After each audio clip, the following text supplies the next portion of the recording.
My wife laughed while I signed the prenup.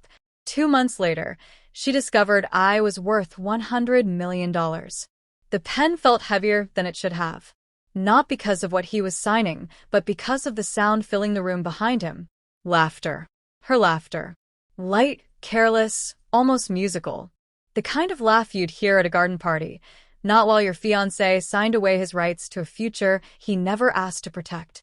This is a story about a man who stayed silent while the world underestimated him, a woman who mistook kindness for weakness, and the moment a single bank notification flipped an entire marriage upside down. Hello, beautiful souls. I'm so glad you're here with me today. Wherever you are in the world right now, whether you're folding laundry, driving to work, or just lying in bed trying to escape reality for a bit, welcome. I see you. How are you doing today? Really? Take a breath. You're exactly where you need to be. And hey, if you haven't subscribed to the channel yet, do me a favor and hit that button right now. You're about to hear something that'll make you feel things, and I want you here for every story that comes next. Now, let's get into it. The conference room smelled like leather and expensive cologne. The kind of room that made you feel small even if you stood 6 feet tall. Thomas Brennan sat at the edge of a polished mahogany table, his shoulders slightly hunched, his jaw tight. Across from him sat Maria's father, Victor, a man whose silver hair and tailored suit screamed old money. Next to Victor was the family attorney, a woman with sharp eyes and sharper words, sliding the prenuptial agreement across the table like it was a dinner menu. Maria stood by the window, arms crossed, her silk blouse catching the afternoon light. She wasn't looking at Thomas. She was looking at her phone, smiling at something on the screen.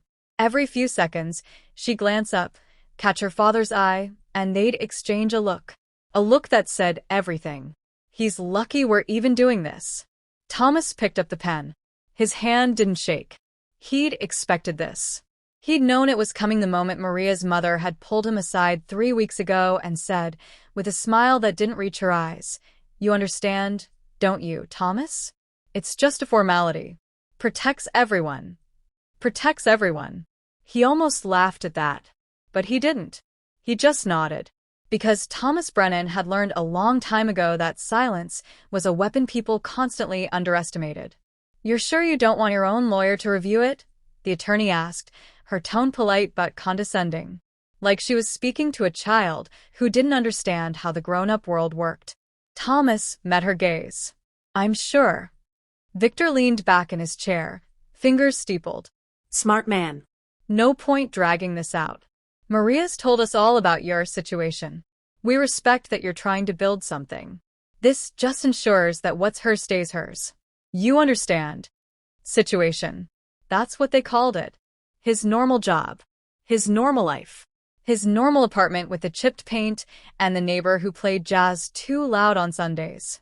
Thomas worked as a data analyst for a mid-sized tech firm. He drove a 7-year-old Honda. He bought his clothes from department stores, not boutiques.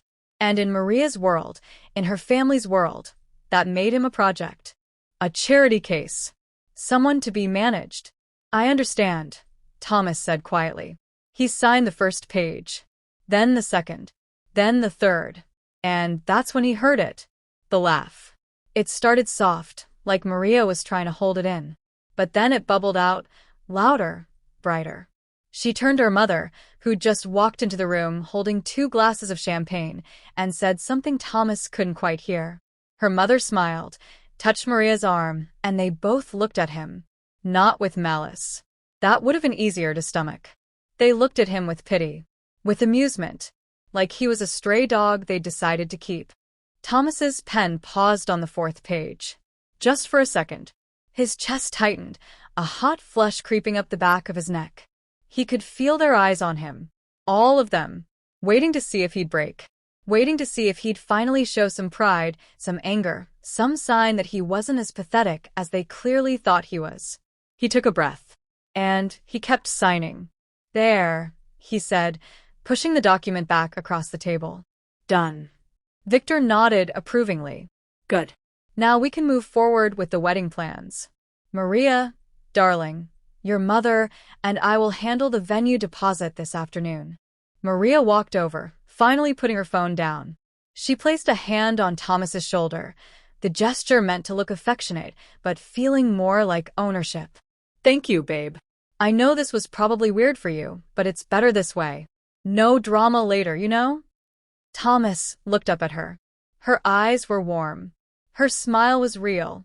She genuinely believed she was doing him a favor. "Yeah," he said. "No drama." She kissed the top of his head and walked out with her mother, their laughter echoing down the hallway. Victor stood, buttoning his jacket. "You're a good man, Thomas. Not everyone would be so understanding." The attorney gathered her papers, snapping her briefcase shut. "Congratulations on the upcoming wedding," she said, her tone as flat as her expression. And then they were gone. Thomas sat alone in the conference room, staring at the empty chair across from him. The prenup was gone. Signed. Filed. Legal. And in 2 months, he'd be married to a woman who thought she was doing him a favor by letting him into her life. He pulled out his phone. No notifications. Not yet. But soon. In 8 weeks, Thomas would turn 30. And when he did, a trust fund his late grandfather had set up 22 years ago would activate. A trust fund that had been growing, compounding, multiplying in silence for over 2 decades. A trust fund that no one in Maria's family knew existed. A trust fund worth $100 million. Thomas slipped his phone back into his pocket and stood. He walked out of that conference room the same way he'd walked in. Quietly. Calmly. Completely underestimated. And that, he thought, was exactly how he wanted it. Before we dive deeper into what happens next, let me just say this. If you're new here, hi love. I'm glad you made it. Go ahead and hit that subscribe button so you don't miss stories that touch the heart. Because what's about to unfold, you won't want to miss a single second. The wedding was in 8 weeks. The truth was even closer. Thomas Brennan wasn't always the quiet man sitting in conference rooms signing away rights he didn't need protecting. There was a time years ago when his life had been loud, chaotic, full. His grandfather, Robert Brennan, had been a self-made man. Started with nothing but a truck and a dream in 1962, built a logistics empire that spanned 3 states, and died at 78 with more money than he ever learned how to spend. Thomas had been 8 years old when his grandfather passed. He remembered the funeral, the endless line of strangers in expensive suits, his mother crying quietly in the front row, and the lawyer pulling his parents aside afterward, speaking in hushed tones about trusts and conditions and waiting periods. He left everything to Thomas, his mother had whispered to his father that night, thinking Thomas was asleep. But he can't touch it until he's 30. Said he wanted the boy to build character first, to know what it meant to work. His father had laughed, bitter and tired. Character. That's what rich people call poverty, when they're the ones who get to decide when it ends. Thomas had grown up normal, middle-class normal. His parents were comfortable but not wealthy. His grandfather's fortune was locked away, growing silently in accounts Thomas wasn't allowed to know about. He went to public school, wore hand-me-downs from his older cousin, got his first job at 16 bagging groceries, learned the value of $1 the way everyone else did, by earning it. He'd met Maria 2 years ago at a friend's engagement party. She'd been standing by the champagne fountain, laughing at something her friend said, and when she turned and their eyes met, Thomas forgot how to breathe. She was beautiful, not in the soft, gentle way. In the kind of way that made you want to be better just to deserve standing next to her. They talked for 3 hours that night. She told him about her work in event planning, her family's expectations, her dreams of traveling the world. He told her about his job, his small apartment, his love of old movies, and terrible puns. She'd laughed, really laughed. And when she gave him her number, Thomas felt like the luckiest man alive. The first few months had been perfect. Maria was warm, funny, spontaneous. She'd show up at his apartment with takeout and a smile. They'd watch movies on his worn-out couch. She'd fall asleep with her head on his chest, and Thomas would lie there thinking, this is it. This is what happiness feels like. But then she started bringing him around her family. And everything changed. Victor and Catherine Lauron, Maria's parents. Old money. The kind of people who summered in the Hamptons and wintered in Aspen and spoke about the help like they were furniture. The first dinner at their estate had been excruciating. Thomas had worn his best suit, the one he'd bought for job interviews 3 years ago, and the moment he walked through the door, he felt Catherine's eyes scan him from head to toe. "Thomas," she'd said, her smile tight. "Maria's told us so much about you." The way she said so much sounded like too much. Victor had been more direct. Over appetizers, he'd asked about Thomas's job, his education, his family background. Each answer had been met with a polite nod that screamed disappointment. When Thomas mentioned his grandfather, he'd almost let it slip. Almost said, "Actually, my grandfather was Robert Brennan of Brennan Logistics." But something stopped him. Maybe it was the way Victor looked at him, like he was already calculating Thomas's worth and finding it lacking. Maybe it was pride. Or maybe it was the promise his mother had made him swear to years ago. "Don't tell anyone about the money until you have it," she'd said, gripping his hand. "Your grandfather wanted you to know who people really were before they knew what you were worth." So Thomas had stayed quiet. And over the next year, as his relationship with Maria deepened, he watched her slowly absorb her family's attitude toward him. It was subtle at first. Little comments. "Maybe we should go somewhere nicer for dinner. My treat." Or, "If you ever wanted to look into better job opportunities, my father has connections." Always said with love.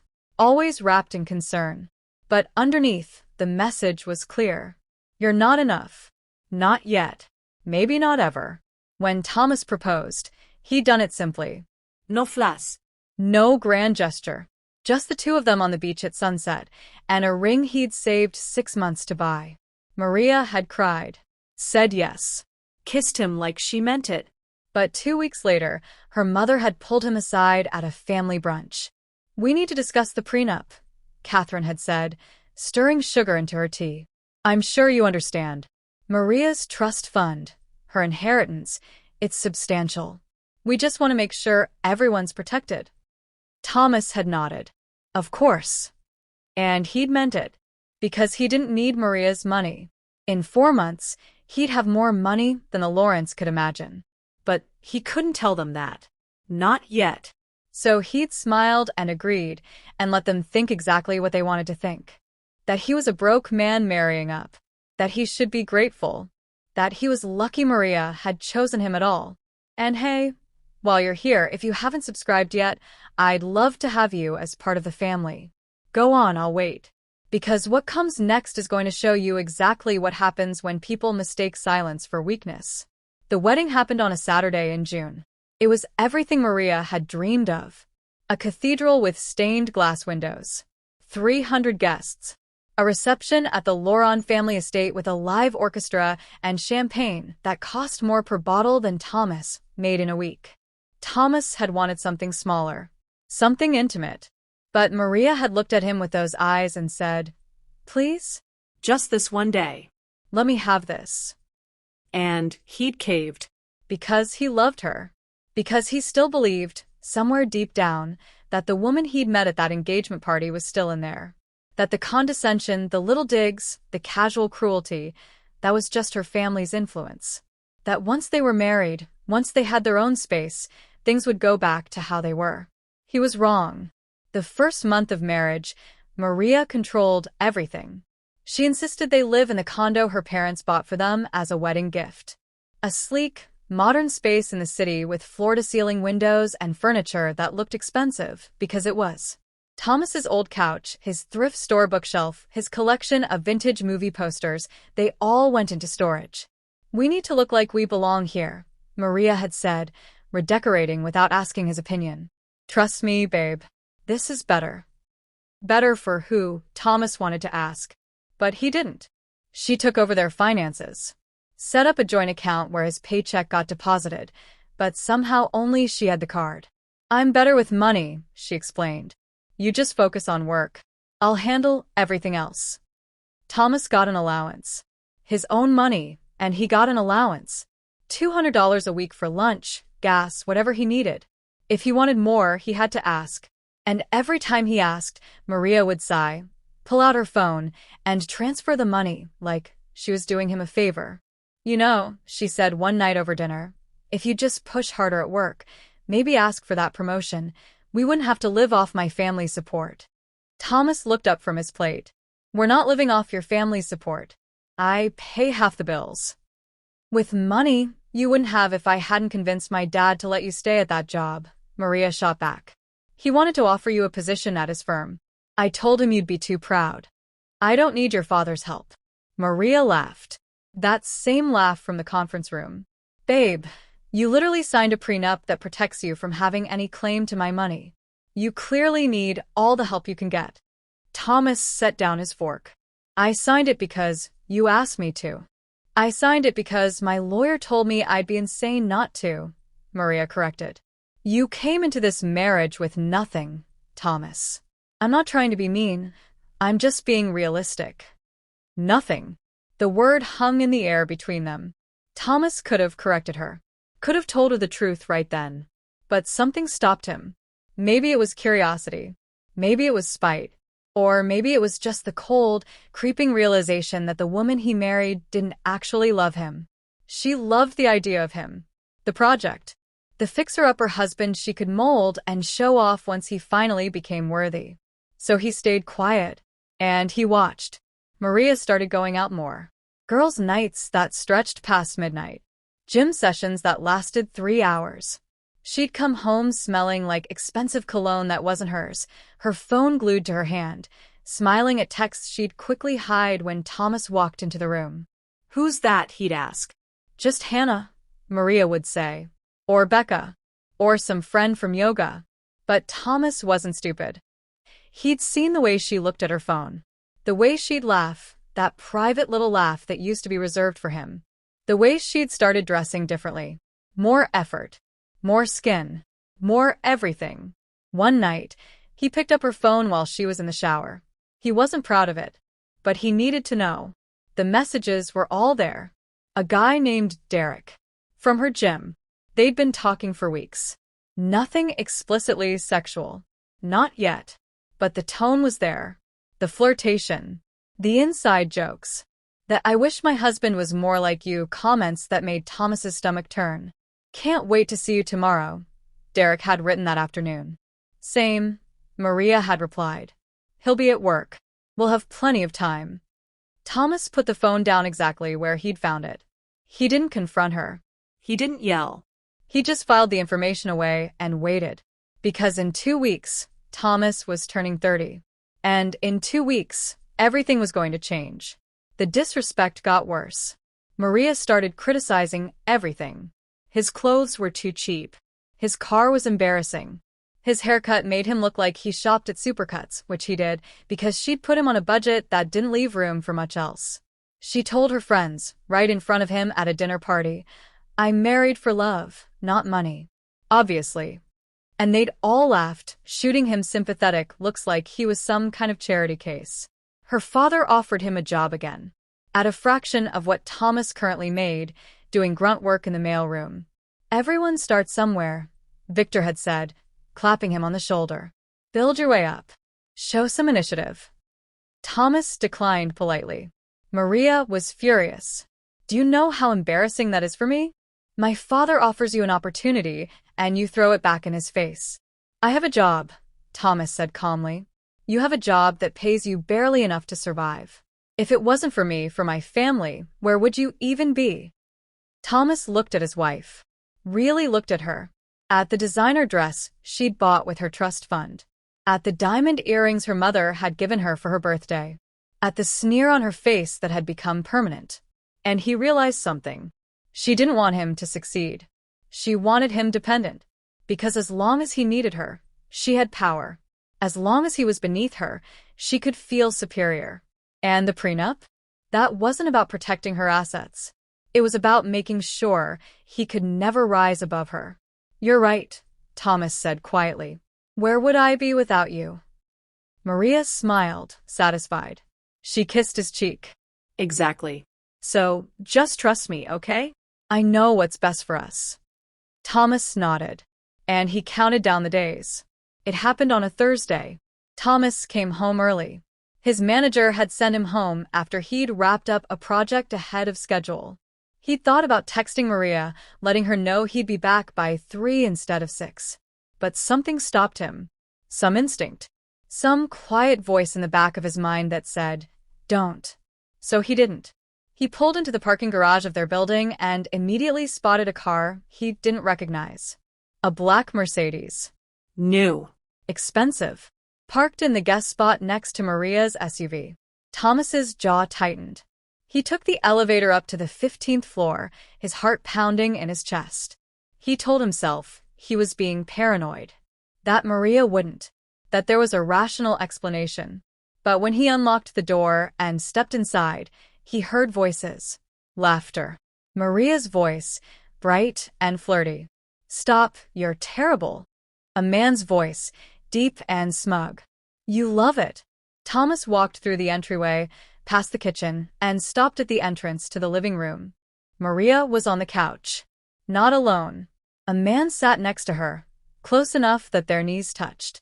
He was tall, broad-shouldered, with the kind of tan that came from too much time at the gym and not enough time doing anything useful.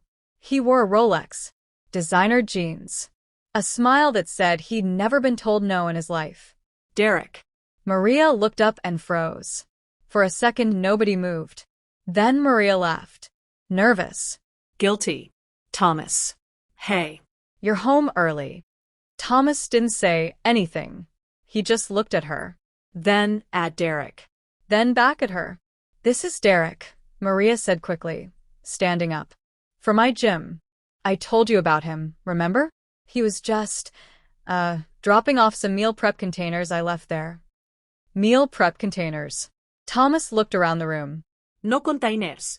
Just 2 wine glasses on the coffee table. Half empty. And Maria's shoes kicked off by the couch like she'd been there a while. Derek stood, extending his hand. "Hey man." "Derek Finch. Maria's told me a lot about you." Thomas looked at the hand. Didn't take it. Derek's smile faltered. He dropped his hand, glancing at Maria. "I should probably get going anyway. Got a client in an hour." "Yeah," Thomas said quietly. "You should go." Maria walked Derek to the door, whispering something Thomas couldn't hear. Derek squeezed her shoulder, shot Thomas one last look, smug and challenging, and left. The door clicked shut. Silence. Maria turned, crossing her arms. "Before you say anything, it's not what you think." Thomas laughed. Bitter. Exhausted. "What do I think, Maria? He's a friend. That's all. We were just talking." With wine. Alone. In our apartment. In the middle of the day. "I'm allowed to have friends, Thomas. Friends don't look at you the way he was looking at you." Maria's face hardened. "Oh, so now you're jealous? That's rich coming from someone who can barely afford to take me out to dinner." And there it was. The truth she'd been dancing around for months. Thomas took a step closer. "Say that again." "You heard me," Maria snapped. "I'm tired of pretending, okay? I'm tired of living like we're struggling when I'm the only one bringing anything real to this marriage. You work your boring little job, you drive your embarrassing little car, and you act like I'm supposed to be grateful that you're trying." "I signed your prenup," Thomas said, his voice low and dangerous. "I agreed to every single thing your family demanded. I moved into your apartment. I live by your rules. I let you control the money. What more do you want from me? I want you to be someone I'm proud of," Maria said, her eyes cold. "I want to go to events and not have to make excuses for why my husband can't afford a decent suit. I want someone who matches me, Thomas. Someone on my level." Thomas stared at her. And in that moment, something inside him died. Not his love for her. That had been dying for months, slowly suffocating under her cruelty. No, what died was his hope. His belief that she could change. That the woman he'd fallen for was still somewhere inside the monster standing in front of him. "Derek has money," Maria continued, her voice softer now. Almost pitying. "Real money. He's successful. Confident. He doesn't need me to support him." "So that's what this is," Thomas said. "You've been auditioning my replacement." Maria didn't deny it. She just looked at him, her expression somewhere between guilt and relief. "I think," she said carefully, "that maybe we rushed into this. Maybe we need some space. Some time to figure out if this is really what we both want. Thomas felt something cold settle in his chest. She was already leaving. She'd been planning this. Maybe for weeks. Maybe since the day they got married. Just waiting for the right moment. The right excuse. The right man with enough money to make her feel like she was trading up instead of just being cruel. Space, Thomas repeated. Yeah, Maria said. I think that's best. For both of us. Thomas looked around the apartment. At the furniture she'd chosen. The life she'd built. The cage she'd trapped him in. And he realized something. She thought he had nothing. She thought she held all the power. She thought the prenup meant she could walk away clean while he'd be left scrambling. Thomas pulled his phone out of his pocket. Checked the date. 6 days until his birthday. 6 days until the trust activated. He looked up at Maria and smiled. Okay, he said. Maria blinked, surprised. Okay. Yeah. Space. That's fine. You're not going to fight me on this? Thomas shook his head. No. If you want space, you can have it. I'll grab some things and stay somewhere else for a while. Relief flooded Maria's face. Thank you. God, thank you for being reasonable about this. Reasonable. Thomas walked past her into the bedroom. He packed a bag. Clothes. Toiletries. His laptop. He moved methodically, calmly, like he was packing for a business trip and not the end of his marriage. Maria watched from the doorway. Where will you go? I'll figure it out, Thomas said. And you'll be okay? Financially? The concern in her voice was laughable. Thomas zipped up his bag and turned to face her. I'll manage. Maria nodded. I'll have my lawyer draw up separation papers. Nothing official yet. Just, to make things clear. Sure, Thomas said. He walked to the door. Maria followed, her hand on his arm. Thomas, I don't want you to think I don't care about you. I do. I need to do what's right for me. You understand, don't you? Thomas looked at her hand on his arm. Then at her face. At the woman who'd promised to love him in sickness and in health. For richer or poorer. Guess she'd skipped that part. I understand, he said. And he left. By the way, if you're listening and feeling this story already, you might as well subscribe. Don't be shy, join us. Because what happens next? It's going to be the most satisfying thing you've heard all year. Thomas checked into a hotel that night. Nothing fancy. Just a holiday and off the highway where nobody asked questions, and the Wi-Fi was decent. He sat on the edge of the bed, his packed bag at his feet, and stared at his phone. 6 days. He could wait 6 days. But that night, lying in a hotel room that smelled like industrial cleaner and disappointment, Thomas made a decision. He wasn't just going to wait for the money to arrive. He was going to plan. Because Maria wanted space? She was going to get exactly what she asked for. And then some. The next morning, Thomas went to work like nothing had happened. His coworkers asked if he was okay. He looked tired, they said. Distracted. He smiled and told them he was fine. Just some stuff at home. Nothing serious. At lunch, he called his mother. Mom, he said. I need the lawyer's number. Grandfather's lawyer. There was a long pause on the other end. Thomas, your birthday's not for almost a week. I know. But I need to start preparing. There are things I need to understand. Accounts. Properties. The conditions of the trust. His mother sighed. What happened? Thomas closed his eyes. Maria and I are separating. Oh, honey. Don't. Please. I'm Fine. I just need the number. She gave it to him. Richard Porter. A lawyer who'd been managing the Brennan estate for 30 years. Thomas called immediately. Mr. Brennan, Richard said, his voice warm but professional. I've been expecting your call. Your birthday is in 6 days. I know. I need to know exactly what happens when the trust activates. Of course. Let me pull up your file. For the next hour, Richard walked Thomas through everything. The trust was worth just over $103 million. It had been growing steadily since his grandfather's death, invested in a diversified portfolio that had weathered recessions and booms with remarkable stability. The moment Thomas turned 30, Full control would transfer to him. No restrictions. No conditions. Just access. But there was more. Your grandfather also left you a property, Richard explained. A penthouse in the city, downtown. Corner unit on the 40th floor. He purchased it as an investment in 2003 and kept it maintained but unoccupied. It's been waiting for you. Thomas felt something crack open in his chest. A penthouse. Yes. Fully furnished. Your grandfather had very specific tastes. There's also a parking space in the building. 2, actually. He left you one of his cars as well. A 1967 Ferrari 275 GTB. It's been stored in a climate-controlled facility, maintained regularly. Worth about $3 million on today's market. Thomas laughed. Not from joy. From the sheer absurdity of it all. While Maria had been mocking him for his Honda. While her father had been offering him mailroom jobs. While her mother had been smiling at him like he was some peasant who'd lucked into their daughter's affection, he'd been sitting on more money than their entire family had probably seen in 3 generations. Mr. Brennan? Are you still there? Yeah, Thomas said. I'm here. I'll have everything ready for you. The moment you turn 30, I'll transfer the funds and give you the keys to the penthouse. In the meantime, is there anything else you need? Thomas thought about it. Actually, yes. I need you to keep this completely confidential. No one can know. Not yet. Of course. That's been the standing instruction since your grandfather's passing. He was very clear about discretion. Good, Thomas said. Because I want to handle this my way.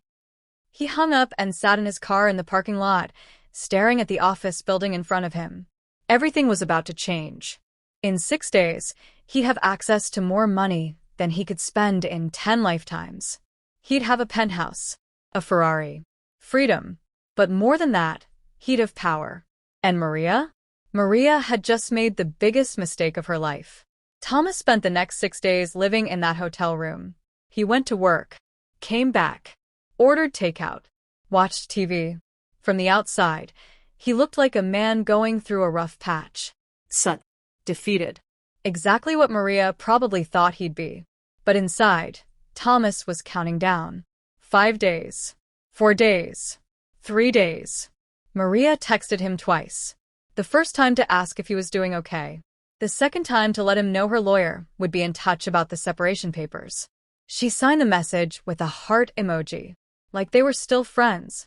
Like she hadn't just ripped his life apart for a man with a Rolex and a gym membership. Thomas didn't respond to either message. On the morning of his 30th birthday, Thomas woke up at 6. He showered, got dressed, made coffee in the little machine by the TV. And he waited. At 9 a.m., his phone buzzed. A notification from his bank. Wire transfer received $103,247,891.34. Thomas stared at the number, at the comma, at the millions, and he smiled. Another notification. A text from Richard Porter. Happy birthday, Thomas. Keys to the penthouse and the Ferrari are ready for pickup at my office. Congratulations. Your grandfather would be proud. Thomas finished his coffee. Checked out of the hotel. Drove to Richard's office in his beat-up Honda for the last time. Richard met him at the door, a wide smile on his face. 30 years old. How does it feel? Different, Thomas said. Richard handed him a folder. Inside were keys, documents, account information, and a letter. Your grandfather left this for you. To be opened today. Thomas opened the letter right there. His grandfather's handwriting, shaky but determined, filled the page. Thomas, if you're reading this, you've made it to 30. I'm proud of you, boy. I know I wasn't around much when you were little. I was too busy building something I thought mattered. But the older I got, the more I realized the only thing that mattered was you. This money? It's not a gift. It's a tool. Use it wisely. And remember, the people who love you when you have nothing are the ones worth keeping. The ones who only love you when you have everything? Let them go. You're a Brennan. You're strong. You're smart. And you're better than I ever was. Make me proud. Love, Grandpa. Thomas folded the letter carefully and put it in his pocket. Ready to see your new home? Richard asked. Thomas nodded. Let's go. The penthouse was on the 40th floor of a building Thomas had passed 100 times, but never thought twice about. The elevator required a key to access the top floor.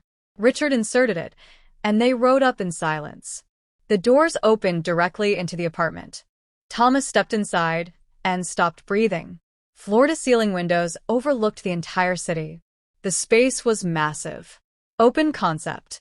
Hardwood floors. Modern furniture that somehow still felt warm. A kitchen with marble countertops and appliances that looked like they belonged in a spaceship. 3 bedrooms. 3 bathrooms. A study. A balcony that wrapped around 2 sides of the building. It was perfect. It was his. Your grandfather bought this for $2 million in 2003, Richard said. It's worth about $18 million now. Property values in this building have gone through the roof.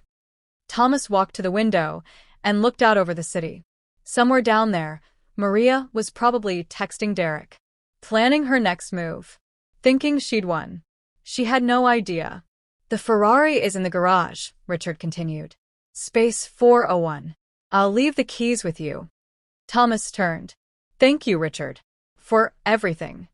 Richard shook his hand. Your grandfather would have loved to see this moment. Call me if you need anything. Anything at all. And then Thomas was alone. He walked through the penthouse slowly, touching the furniture, opening doors, standing on the balcony, and feeling the wind on his face. This was real. This was his life now. And Maria? Maria didn't get to be part of it. Thomas pulled out his phone, blocked Maria's number. Then he sat down on the leather couch in his new living room and started making plans. Maria tried calling him 3 times that day. The calls didn't go through. She texted. The messages turned green, undelivered. Panic started to creep in. Where was he? Why wasn't he responding? Had something happened?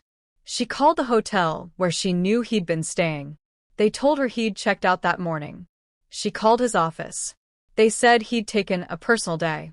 She even called his mother, who answered with a cold, clipped tone Maria had never heard before. He's fine, Maria. He just needs space. Isn't that what you wanted? The line went dead. Maria sat in the condo, staring at her phone, feeling something she hadn't felt in months. Fear. Not fear that Thomas was hurt. Fear that she'd miscalculated. That maybe, just maybe, she'd pushed too hard. But no. No, that was ridiculous. Thomas was sweet. Passive. He'd come crawling back eventually. He always did. She texted Derek. Want to come over tonight? He responded immediately. Can't. Got a date. A date. Maria stared at the message. I thought we were hanging out more? We are. But I'm not exclusive with anyone right now. You know that. Oh. Maria threw her phone across the room. A week passed. Then 2. Thomas didn't call. Didn't text. Didn't show up at the condo begging for forgiveness. It was like he'd vanished. Maria started asking around. Friends. Co-workers. Nobody had seen him. Her lawyer finally called. I've drafted the separation papers. But I need an address to serve Mr. Brennan. I don't have one, Maria admitted. Well, find one. We can't proceed without it. Maria tried everything. She drove to his office and waited in the parking lot. He never showed. She called his mother again. No answer. She even went to the hotel, thinking maybe he'd come back. Nothing. It was like Thomas had disappeared off the face of the earth. And then, one afternoon 3 weeks after his birthday, Maria saw him. She was driving downtown, stuck in traffic, when a flash of red caught her eye. A car. Sleek. Vintage. Beautiful. It pulled up to a stoplight next to her, and Maria glanced over. The driver was wearing sunglasses. A nice shirt. Hair styled. Confident. It took her 3 full seconds to recognize him. Thomas. Her Thomas. Driving a Ferrari. The light turned green. The Ferrari roared to life and disappeared into traffic before Maria could process what she'd just seen. She sat there, horns blaring behind her, her hands shaking on the wheel. What the hell was that? She followed the direction the car had gone, weaving through traffic like a maniac.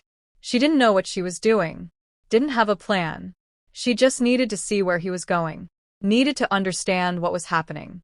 The Ferrari pulled into an underground garage attached to one of the most expensive buildings in the city. Maria knew the building. She'd been to events there. Apartments started at $5 million.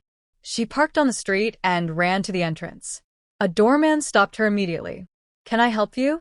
I'm looking for someone. Thomas Brennan. Does he live here?" The doorman's expression didn't change. "I can't give out resident information." Please. "I'm his wife." "Then you should have his apartment number." Maria felt her face flush. "We're separated. I just need to talk to him." "I can call up if you'd like." "What's the unit number?" "I don't know." The doorman smiled politely. "Then I can't help you." Maria stood there, helpless, watching through the glass doors as Thomas stepped out of the elevator. He was on his phone, laughing at something. He looked different, lighter, like a weight had been lifted off his shoulders. He didn't even glance in her direction. Maria ran back to her car and waited. Hours passed. She didn't know what she was waiting for. Some kind of explanation.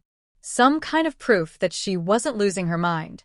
When Thomas finally emerged from the building at 7 that evening, he was dressed in a suit. Not the cheap one he'd worn to family dinners. A real suit. Tailored. Expensive. He walked to the Ferrari, checked his watch, and drove off. Maria followed him. He went to a restaurant. The kind of place that required reservations weeks in advance. The kind of place Maria had always wanted to go, but her father said was too pretentious. Thomas walked in like he owned it.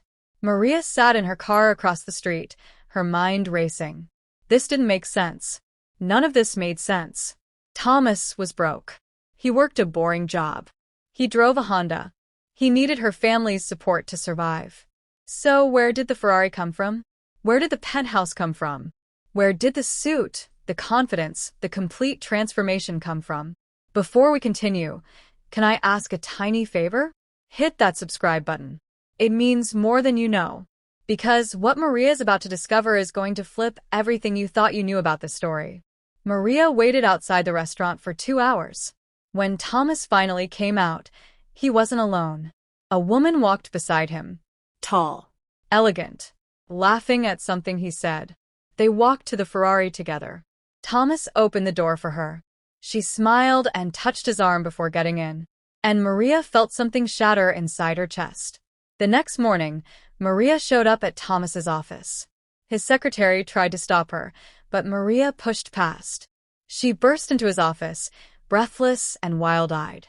Thomas looked up from his computer, calm and unsurprised. "Maria." "What the hell is going on?" she demanded. "You'll have to be more specific." "The car. The building. The suit. Where did you get the money, Thomas?" Thomas leaned back in his chair. "Why do you care?" "Because you're my husband." "Am I?" "Last I checked, you wanted space.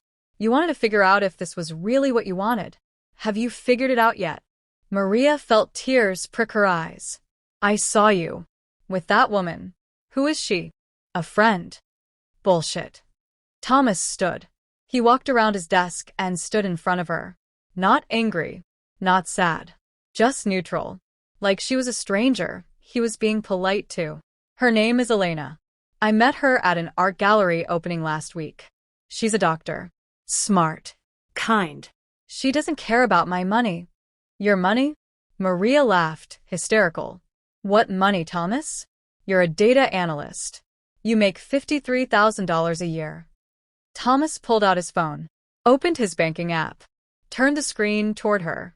Maria looked at the number, and her legs gave out. She grabbed the edge of the desk to steady herself, her eyes locked on the screen. $103 million. "That's not real," she whispered. "It's very real." How? "My grandfather. He left me a trust fund.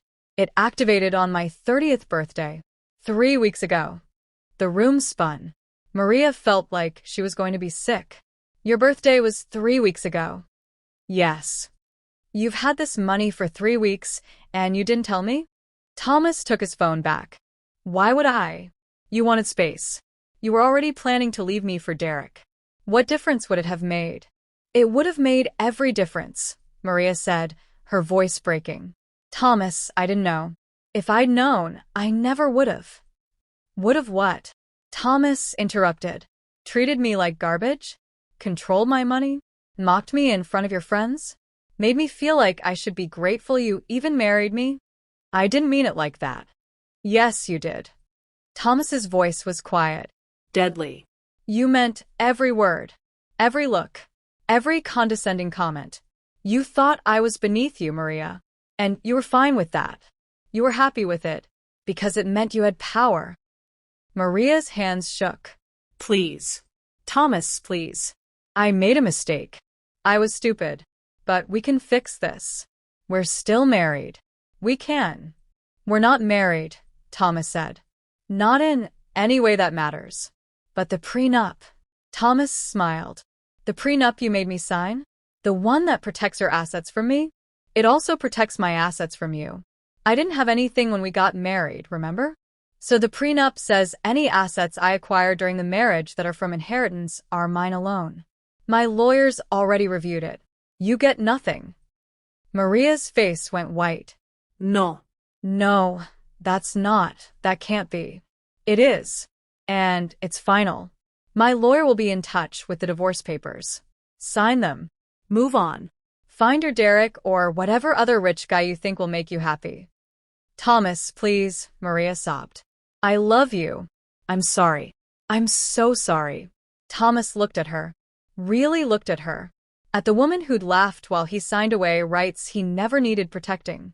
At the woman who'd given him an allowance from his own paycheck. At the woman who'd made him feel small every single day of their marriage. And he felt nothing. No anger. No satisfaction. Just nothing. I don't believe you, he said quietly. And even if I did, it wouldn't matter. You didn't love me when you thought I had nothing. So your love now, when you know I have everything, means less than nothing. He walked to the door and opened it. Goodbye, Maria. She didn't move. Just stood there, crying, her perfect makeup running down her face. Security will escort you out if you don't leave, Thomas added. Maria walked past him, broken and shaking. At the door, she turned back one last time. I really did love you. At the beginning, I did. I know, Thomas said. That's what makes this so sad. And he closed the door. The weeks that followed were brutal for Maria. The divorce papers arrived at the condo 3 days after her confrontation with Thomas. She sat on the couch, the documents spread out in front of her, and read through them with growing horror. No alimony. No asset split. No claim to the penthouse, the trust fund, the Ferrari, nothing. The prenup she'd insisted on, the one she'd laughed about while he signed, had become a cage. A cage she'd built herself. Her lawyer confirmed it. You're protected from his debts, and he's protected from your assets. It's ironclad. Even if you wanted to fight it, you'd lose. He had no assets when you married. Everything he has now came from inheritance, which the prenup specifically excludes from marital property. Maria signed the papers with shaking hands. It was over, but that was just the beginning of her fall. Her parents found out about the divorce first.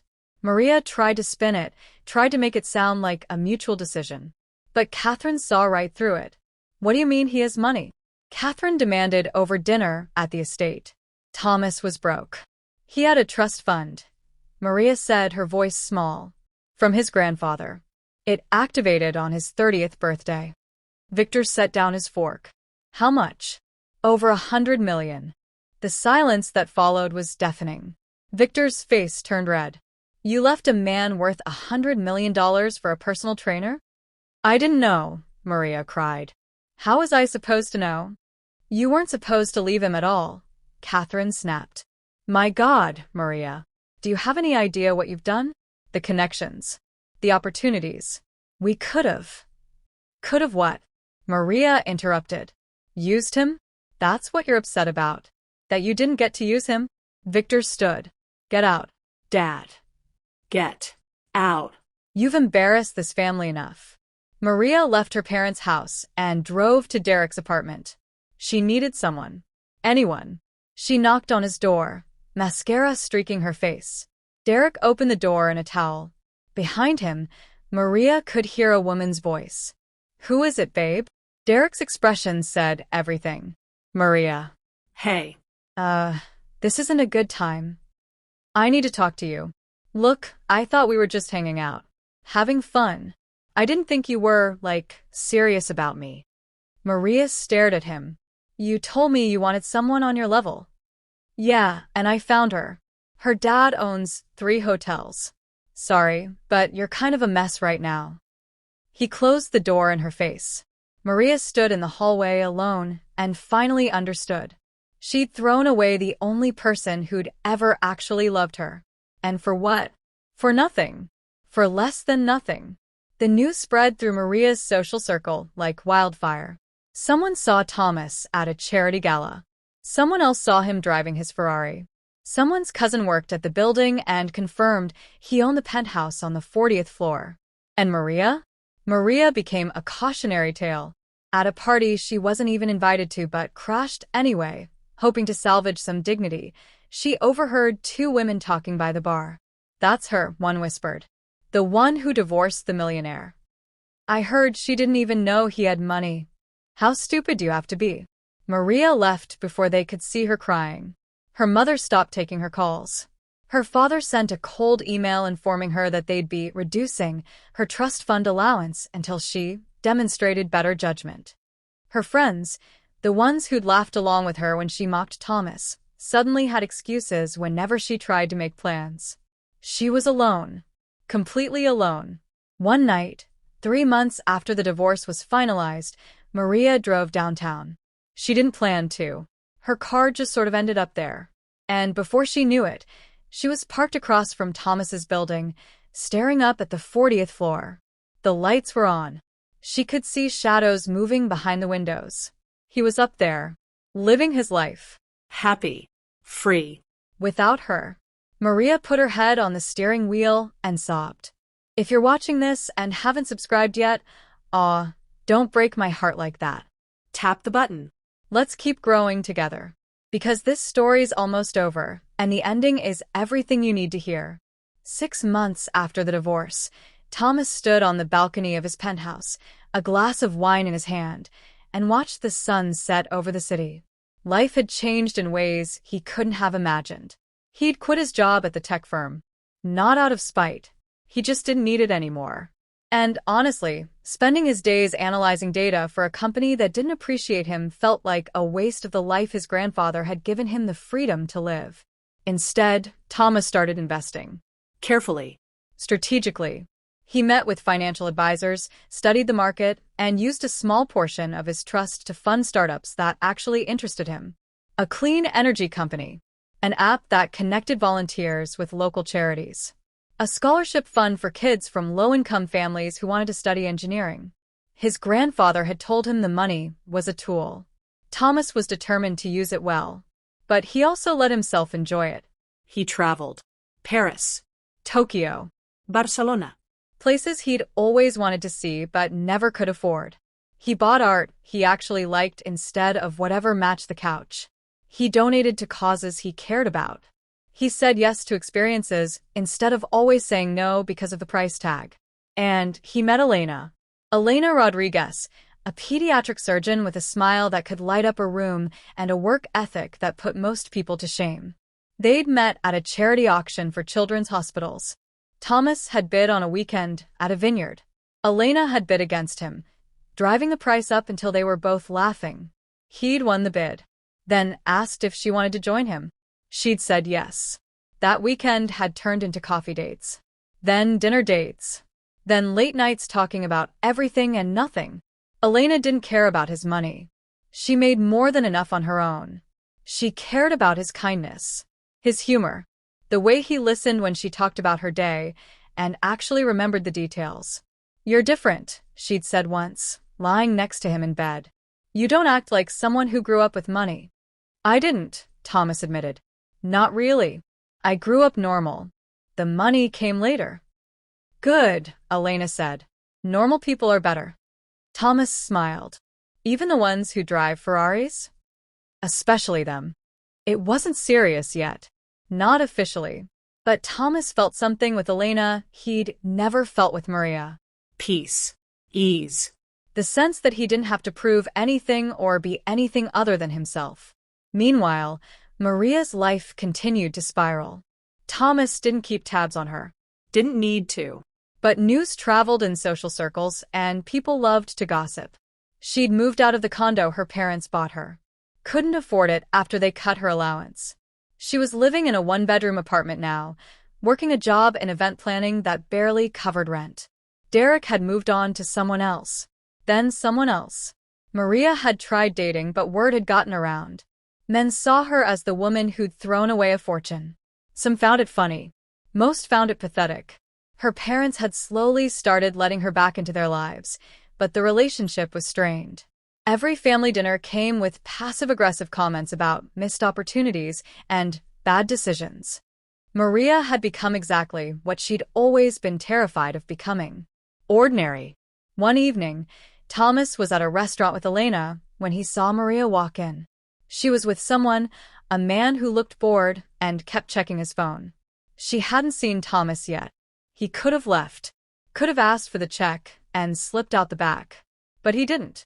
He stayed. And he waited. Eventually, Maria looked up. Their eyes met across the restaurant. He saw it all flash across her face. Recognition. Shame. Regret. Longing. Thomas raised his glass slightly. A small acknowledgement. Not cruel. Not kind. Just neutral. Maria's face crumpled. She stood abruptly, mumbled something to her date, and rushed out of the restaurant. Elena watched her go. Was that her? Yeah. You okay? Thomas looked at Elena. At this brilliant, beautiful, grounded woman who chose him every day without expecting anything in return. I'm perfect. And he meant it. Because Maria hadn't just lost his money. She'd lost him.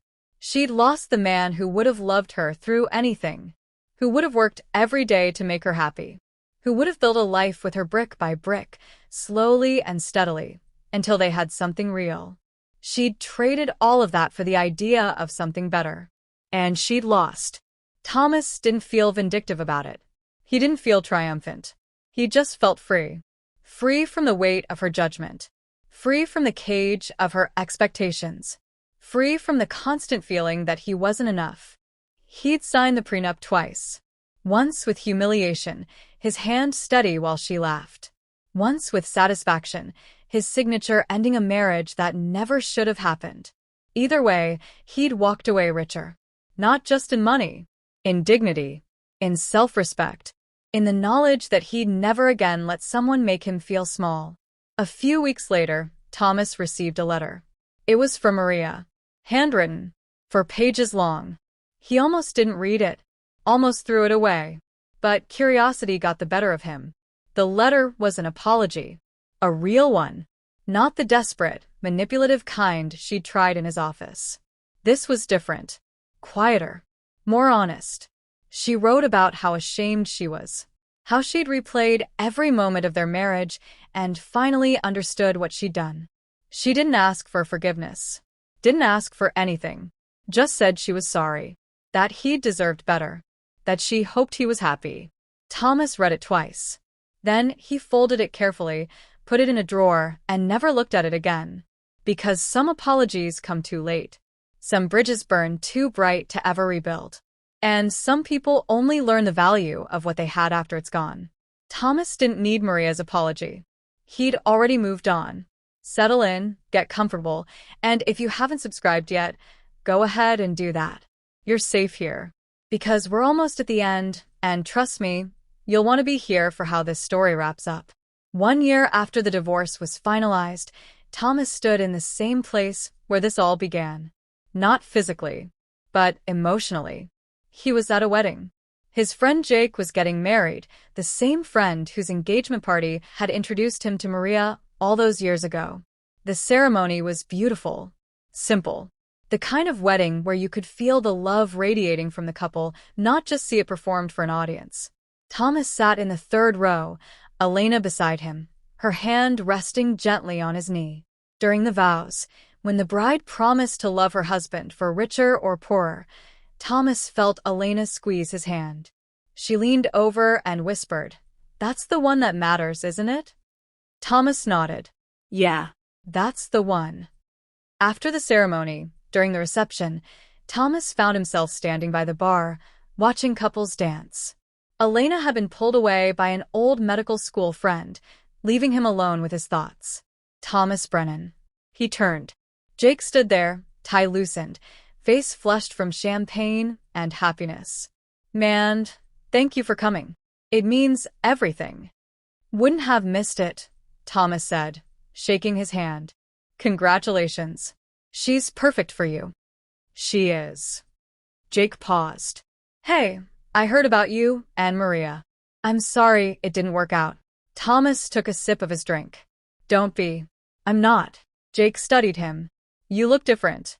Good different. Like you finally figured something out." "Maybe I did." "The money thing is wild, man. I had no idea your grandfather left you all that." Thomas shrugged. "Neither did most people. That was kind of the point. Maria must have kicked herself when she found out." Probably. "But that's not my problem anymore." Jake clapped him on the shoulder. "Good for you. Seriously. You deserve better than how she treated you." After Jake walked away, Thomas stood there thinking about that word. Deserve. For so long, Maria had made him feel like he didn't deserve her. Like he should be grateful she'd chosen him. Like his worth was measured in dollar signs and status symbols. But the truth was simpler. He deserved respect, kindness, Partnership. love that didn't come with conditions or fine print. And Maria? She deserved exactly what she got. Not because Thomas wished her harm, but because consequences exist. Because actions have weight. Because you can't spend a year treating someone like they're beneath you and expect them to catch you when you fall. Elena returned, sliding her arm through his. "Ready to dance?" "I'm terrible at dancing." "I know. I've seen you try. But I like you anyway." Thomas laughed. Really laughed. The kind of laugh that comes from your chest and feels like freedom. "Okay, let's dance." They moved to the dance floor, swaying awkwardly to a song neither of them knew the words to. Elena stepped on his foot twice. Thomas spun her too fast and nearly knocked into another couple. They were a mess. And it was perfect. "Can I ask you something?" Elena said, looking up at him. "Always." "When did you know about us?" Thomas thought about it. "There wasn't one moment. It was a lot of little ones. The way you laugh at your own jokes before you finish telling them. The way you cry during commercials about dogs. The way you order dessert first and main course second because life's too short to wait for the good stuff." Elena's eyes shimmered. "That's the most romantic thing anyone's ever said to me." "I'm just getting started." She kissed him. Right there on the dance floor, in front of everyone, like they were the only two people in the world. And for Thomas, in that moment, they were. Later that night, back at the penthouse, Thomas and Elena sat on the balcony under the stars. The city stretched out below them, lights twinkling like grounded constellations. "Do you ever think about her?" Elena asked quietly. Thomas didn't have to ask who she meant. "Sometimes. Not as much as I used to." "Do you think she's okay?" "I don't know. I hope so. Not for my sake. Just because I don't wish her pain." Elena was quiet for a moment. "That's very kind of you." "It's not kindness. It's just acceptance. What she did to me hurt. But holding on to that hurt would only poison me. She has to live with her choices. I get to live with mine." "And you chose me," Elena said, smiling. "I chose you," Thomas confirmed. "Best decision I ever made." They sat in comfortable silence, Elena's head on his shoulder, Thomas's arm around her waist. The night was cool but not cold. Perfect in that fleeting way good moments always are. "I've been thinking," Elena said eventually, "about the future." Thomas's heart skipped. "Yeah. My hospital is opening a new pediatric wing. They need donors. Big ones. I know you've been looking for causes to support. Consider it done." Elena lifted her head to look at him. "Just like that? Just like that. If it matters to you, it matters to me." She kissed him again, slower this time. When she pulled back, Her eyes were serious. "I love you, Thomas Brennan." It was the first time she'd said it. Thomas felt something settle in his chest. Something warm and permanent and right. "I love you too, Elena Rodriguez." And he meant it. Not the desperate, anxious love he'd felt with Maria. Not the kind that made you question and doubt and constantly try to prove yourself worthy. This was different. This was steady. Sure. Built on a foundation of mutual respect and genuine affection. This was real. 6 months later, Thomas proposed. Not in a fancy restaurant. Not with photographers or planned speeches. Just the two of them hiking in the mountains, and Thomas pulling the ring from his pocket at the summit, asking if she'd spend the rest of her life with him. Elena said yes before he even finished the question. They got married in a small ceremony. 50 people. Family and close friends. No 500-person spectacle. No orchestra. Just vows they wrote themselves and meant with every fiber of their being. When the officiant said, "For richer or poorer," Thomas and Elena looked at each other and smiled. Because they both knew, rich or poor, they'd already found what mattered. Thomas never saw Maria again after that night at the restaurant. He heard through mutual acquaintances that she'd eventually gotten back on her feet. Found a decent job. Started therapy. Was slowly rebuilding her relationship with her parents. He was glad. Not because he forgave her, but because her suffering didn't serve anyone. She'd learned her lesson the hardest way possible.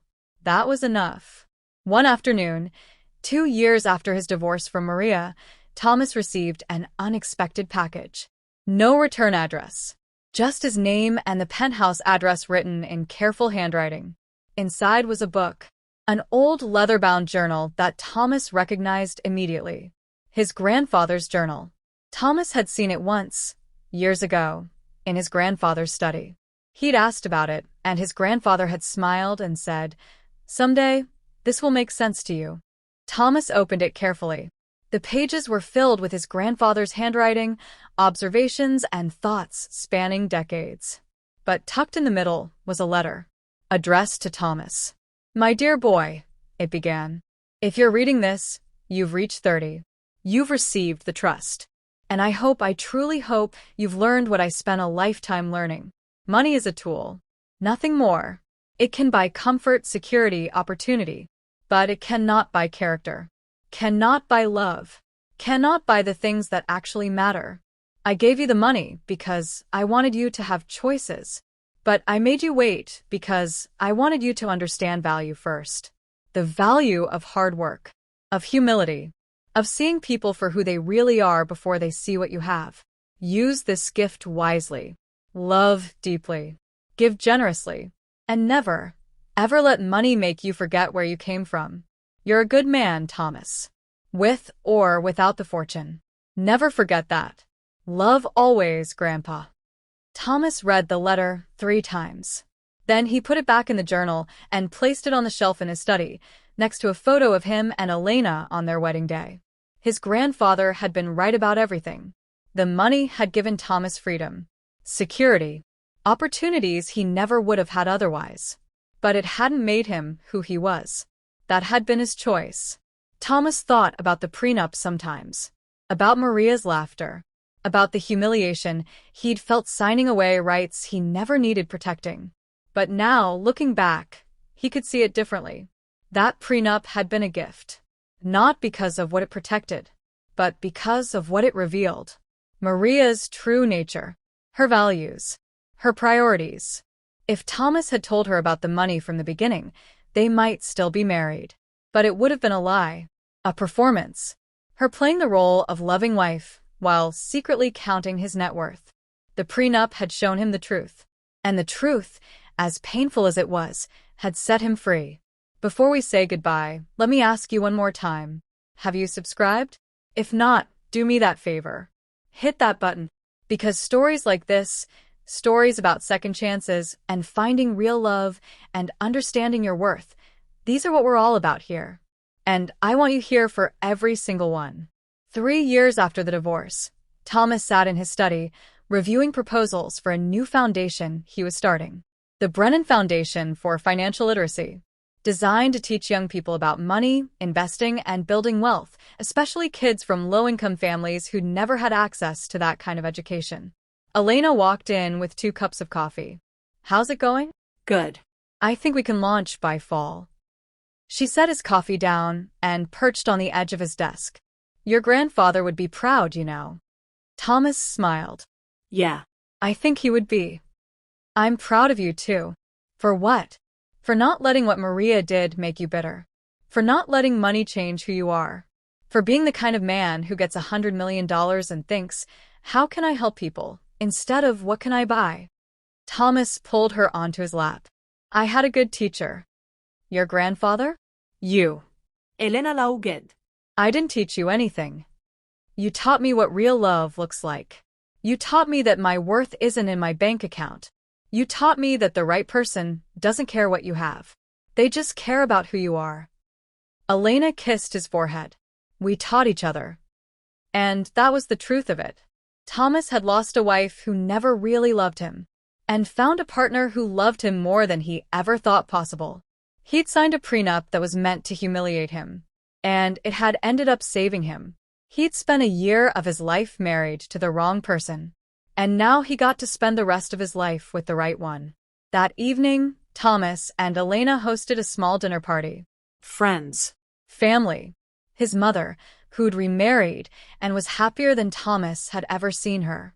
Elena's parents, who'd welcomed Thomas into their family with open arms and 0 questions about his bank account. Over dessert, someone asked Thomas about his first marriage. It was awkward. Everyone knew the story, but no one usually brought it up. Thomas took a sip of wine and smiled. "You want the truth?" "Always," Jake said. "Maria did me a favor. She showed me exactly who she was before I wasted more than a year on her. The prenup she forced me to sign ended up protecting everything I inherited. And the way she treated me taught me exactly what I didn't want in a partner. So, yeah, it hurt, but I wouldn't change it." Elena squeezed his hand under the table. "Because if Maria hadn't left, I never would have found Elena. I never would have learned what real love feels like. I never would have understood my own worth." He raised his glass. "So, here's to bad marriages that end. To prenups that protect the right people. And to finding someone who loves you at your worst, so they can celebrate you at your best." Everyone raised their glasses. "Cheers to that," his mother said, tears in her eyes. Later, after everyone had left, Thomas stood on the balcony one last time. The city lights sparkled below. The night air was cool and clean. Elena joined him, wrapping a blanket around both their shoulders. "What are you thinking about?" she asked.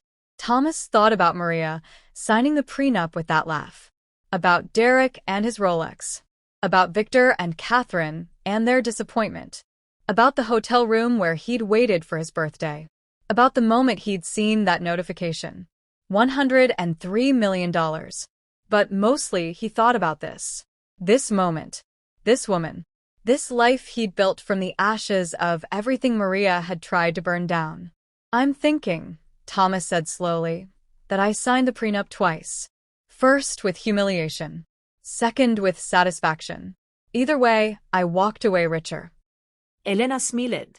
"Richer how?" "In every way that matters." She rested her head on his shoulder. "I love you, you know."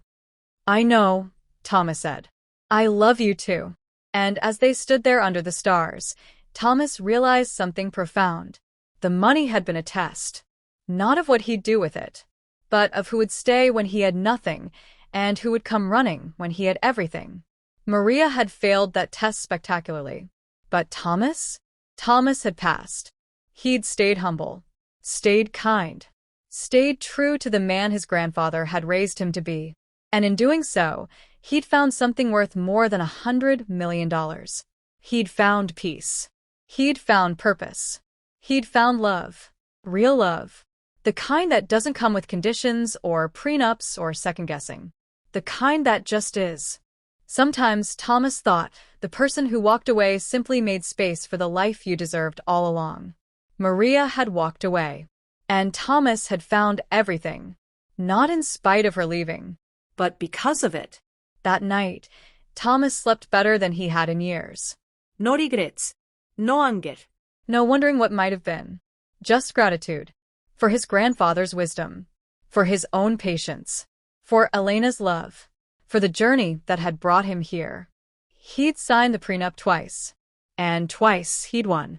Not because of the money, but because he'd never let the money define him.